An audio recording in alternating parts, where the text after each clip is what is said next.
Sa gitna ng maingay na pasilyo ng paaralan sa oras ng tanghalian, nakaupo ang binatang si Joshua.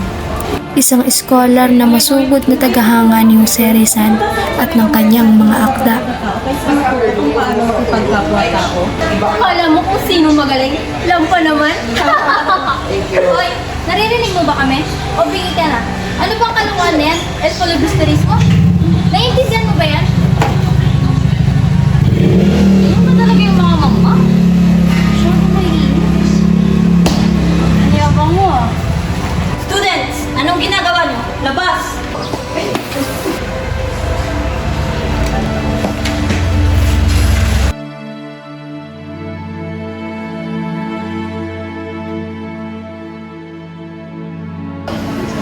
Joshua, ayos Tama na. kayo nang narinig. Mga batang Ako si Joshua. Kailangan talaga nilang- Tahimik ngunit kapitin ng ibang estudyanteng walang magawa sa mga buhay nila.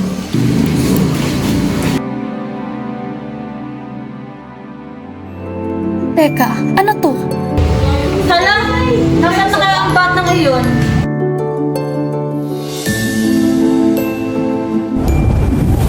Teka, nasan ako? Ano nangyayari?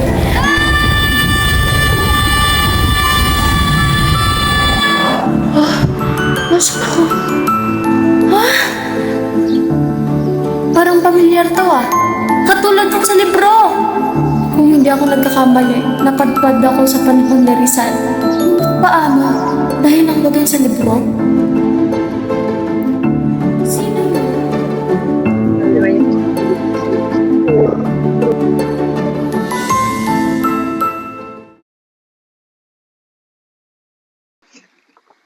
Tingnan mo, nandito na naman ang Batang Maynila. Akala niya siguro mas magaling siya sa atin. Hoy, porkat marunong ka magsalita ng Kastila, sa tingin mo mas magaling ka sa amin.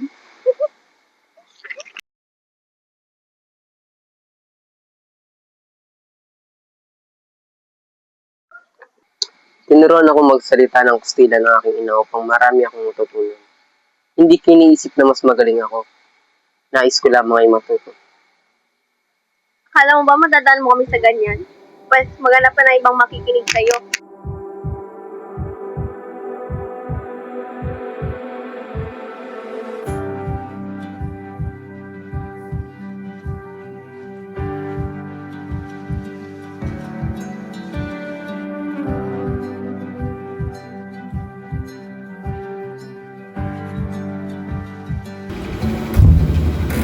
Anak, dumating ka na pala. Bakit tila mabigat ang hinuhangga ngayong gabi? May gumugulo ba sa'yo sa paaralan? Wala po yun, ina. Sanay naman ako na para bang kasalanan lang magbuhat na matuto. Anak, lagi mong tatandaan na ang taong nag-aaral ay hindi kailanman nagkakasala.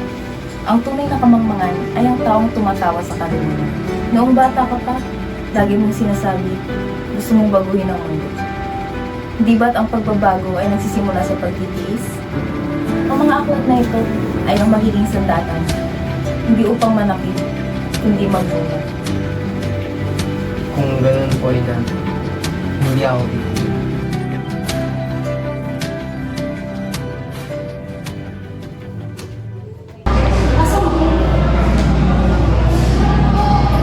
Espanya? Hala, ang ginagawa ko dito.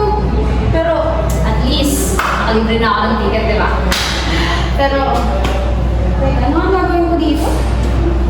Ay, si Rizal, kapilapit ko nga pala. Pero asan?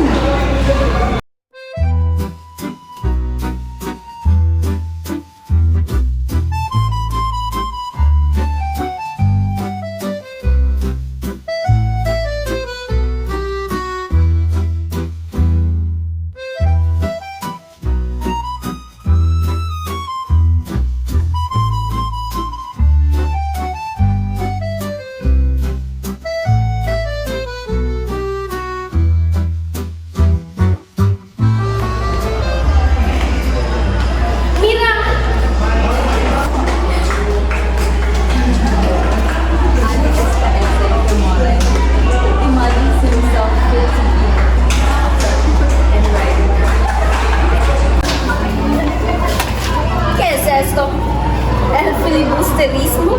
¡Qué absurdo! ¿De verdad imaginas que esto tendrá éxito?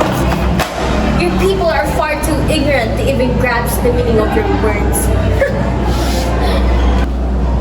Mi paesca es realmente atrasado. Suele estar entendedor por aquellos que piensan que el conocimiento pertenece únicamente a quienes tienen poder, pero la verdad no puede ocultarse para siempre. Andito na naman ako sa mundo ni Rizal. Aray! Ayos ka lamang ba, amigo? Bakit sa iyong kasuotan na hindi ako sa karing Pilipino? Kung iyong mamarapatin, nais mo bang maglibot sa paaralan at mukhang bago ka pa lamang dito sa Madrid? Sige. Huwag ka nang magbigay lang sa akin at tayo magkailan.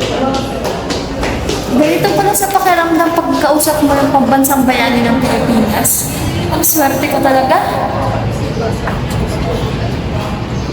Matanong ko lang. Ano ba ang pinunta mo sa Madrid? Ikaw ba ay nag-aaral ka ng medicine? Hindi ko pwedeng sabihin na galing ako sa ibang kanila.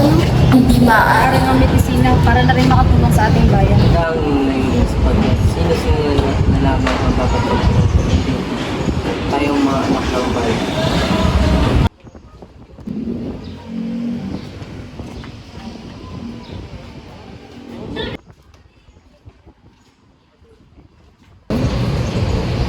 Paano ba yan, amigo?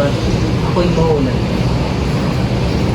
Ay, kung pwede ko lang sabihin na kilala kita, kaso bawal. Hindi ko dapat masira ang nagtadhana ng mangyari. Babalik na naman ako sa panahon ko. Ano na naman kayang mangyayari? Gusto ko na lamang mamalagi rito.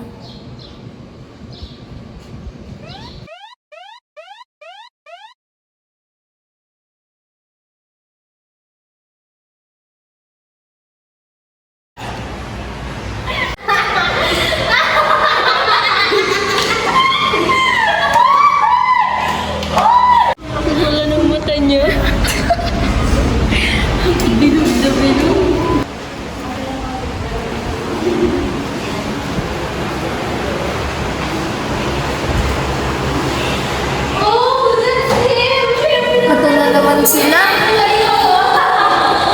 Certified boomer? Dami ng rep mo yung matinong section na ikaw. Ano daw? Pa rin sa librong yan. Akala mo ba mabuburan yan yung pinost namin tungkol sa'yo? Trending ka ngayon. Ang aking pinabasa ay tungkol sa taong pinagtawalan at pinaligid. Pero hindi siya nagpadala sa kanyang galit, kundi lumaban siya ng tahimik.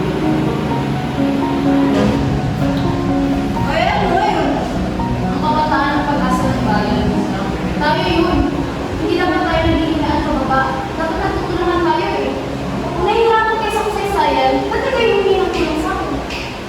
Sa totoo lang, nahihirapan na rin talaga ako. Hindi ko talaga maintindihan si Rizal. Baka bumagsak ako.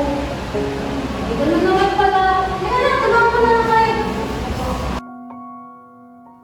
Sa mundong puno ng ingay, komento at panghusga, ang tunay na lakas ay hindi ang manalo sa argumento, kundi ang magmulat ng isipan.